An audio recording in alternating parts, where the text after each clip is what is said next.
Not yet. Neither have we, so we're hoping to get some Oh, breaking news from you. But that's I'm sorry. Next time. Do you have a preference? Uh, Would you like to play? I mean, it's all a part of the plan. I'm sure we'll know soon, and then we'll go from there. how much what would you like to just, or what do you feel like you need to get accomplished Saturday night, assuming you do?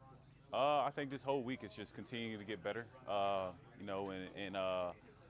Focusing in on the offense and as we're getting closer to the season and banking a lot of those reps with a lot of the guys and with O-line and with Kevin calling the plays and just get more comfortable.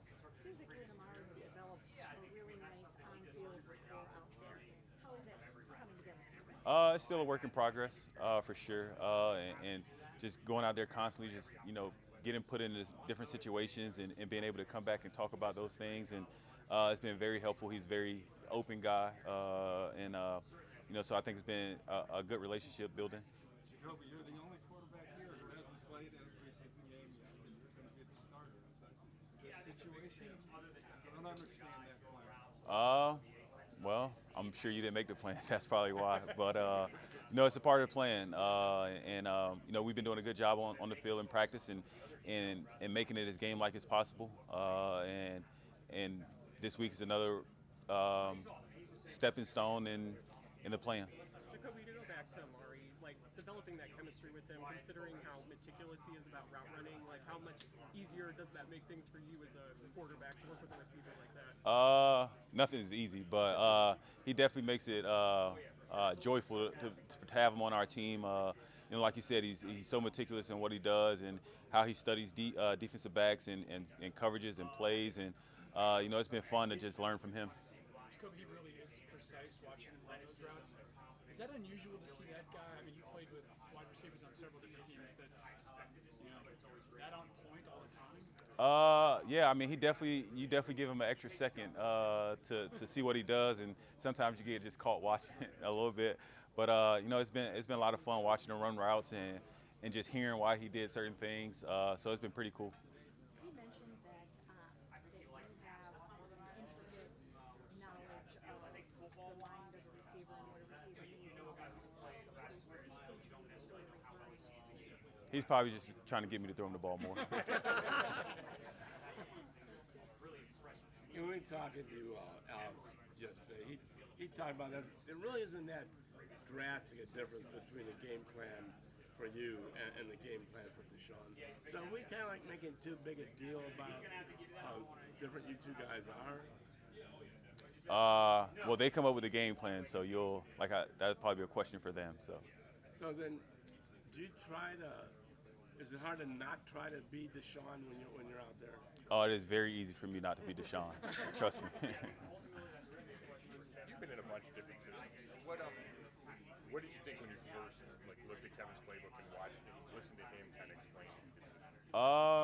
It all made sense. I mean, football is football. It's about just how you go about playing football. He does a good job of keeping the game complementary. And just seeing the plan unfold as we practice and go through certain situations, and then the first two preseason games and just hearing them talk about why we do certain things in this situation versus the other. It's been a lot of fun, a lot of knowledge been passed around. I'm excited to see what the future holds. Alex said you spend time after practice and look out his window and see you out here. Is that something you always do, or is that something you're doing because you're still relatively new to this system? I think it's something that I always do. Obviously being in a new system, you got to put a little bit more extra time into learning things, but something that I always do, obviously just because of you can never get too, I would say, you can never know too much of something. So. You've got a lot of young guys at receiver behind them. And the ebbs and flows, you have good, they have good days, they have bad days. Just what have you seen from those young guys as far as how they have dealt with the ebbs and flows, the day-to-day? I think the thing that they've done a really good job of is coming back the next day and no matter if it was good or bad, but coming to work.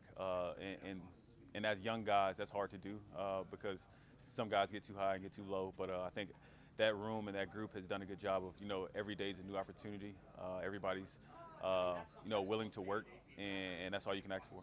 Jacoby, Drew was just saying, you know, the thing he didn't know about you coming in was how much you like naps. Can you kind of talk about that nap schedule and how does that benefit a nap? You know?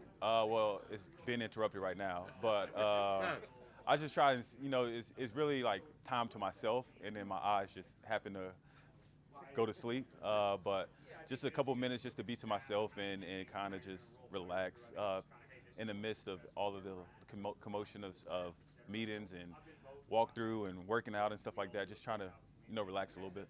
How important is that to have that, you know, just time to yourself? I can speak for myself. I definitely need it, just because I get too excited a little bit. So it's a good way to kind of calm my nerves. So do you have a routine pre-game? Is there time to nap in game? Depends on what time the game is, but for sure. A lot of your teammates have kind of talked about using meditation and things like that. I guess, do you meditate or anything like that too, or does the naps kind of have a similar effect? No, I definitely do meditate. I do a lot of the mindfulness and things of that nature. So yeah. Why do your teammates find you so funny? What is it about you that makes you? I have no idea. Nobody's ever came up to me and asked to tell a joke, but I don't know. I think because I'm serious and they think I'm joking, and but that's probably it. So are you a dad joke guy, a dry sense of humor guy, a big punchline guy? I mean, I never like really make jokes. I really just think that because I'm older than them and I just say stuff and I'm actually serious and they think I'm joking, that's why they think it's funny. Hey, Jacoby, you'll be an AFC North rookie this year. I'm just curious. I will. As an outsider, what were your observations of the division? Always a tough division. You always had, you know, teams that play hard, good football, you know, and this was always one of the tougher divisions in the league. Does everybody outside of the division always think that their division is the toughest? Like, is that kind of thing? Yeah, that's usually how it goes. Alex said that no matter who's playing quarterback, everything starts with the run game in the system. Just looking at the guys behind you, how nice is it when you know you can rely on those guys? I don't take that as a bad thing, especially when you have those guys back there. I think our O-line does a really good job, and Coach Callahan does a really good job in their run game, and you know, it's a weapon, so I'm not opposed to using it. Do you like play action? Is that something you? For sure, yeah. Hey, Jacoby, a lot of Browns fans have never seen you play. So you're going to be the quarterback here for at least 11 games. What message, how would you describe yourself to these Browns? Well, if they've been Browns fans for a long time, then they have seen me play because I played against the Browns. But not for as their I know, I'm kidding. You are joking. Yeah. I mean, I don't really know how to describe myself rather than we'll see when I go out there and play. But, you know, I mean, I love this game. You know, it's a honor to be on this team, be a part of this organization, to play with these guys on this team, and, you know, I'm looking forward to it. Back when you did play the Browns, you made some big plays with your legs in that particular game. Yeah, we won. You had a couple, I think, 2 touchdowns. Yeah, 2 rushing. Do you still do that at This this age? age, Jesus.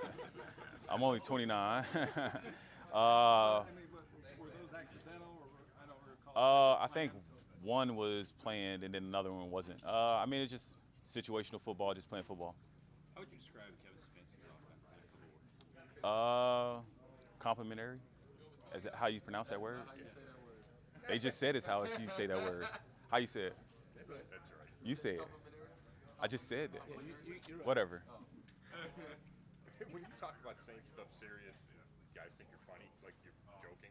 Like, are you like scolding guys because they're not doing something right and they still think you're funny just the way you say it? Like, It's just people like that just laugh at anything that's something out of certain people's mouth, and they just blow up a situation that's not even there. You talked about the chemistry that you've been able to make with Amari Cooper and it being easy, but how important is the chemistry that you're building with some of these guys who are fighting for a roster spot, the wide receiver 4s or 5s and stuff like that? I think it's extremely important. I mean, we've put a lot of guys in a lot of different situations just to see how guys react, and you know, it's been exciting to see a lot of those guys come out and make plays. I think they've made it tough on the organization, which is a good thing. You want that problem, and you know, I'm just excited to see those guys play and build and continue their future too. With the Bears saying that they're going to play their starters about 25 to 30 snaps in this game, if that's what you get, do you feel like that's good enough prep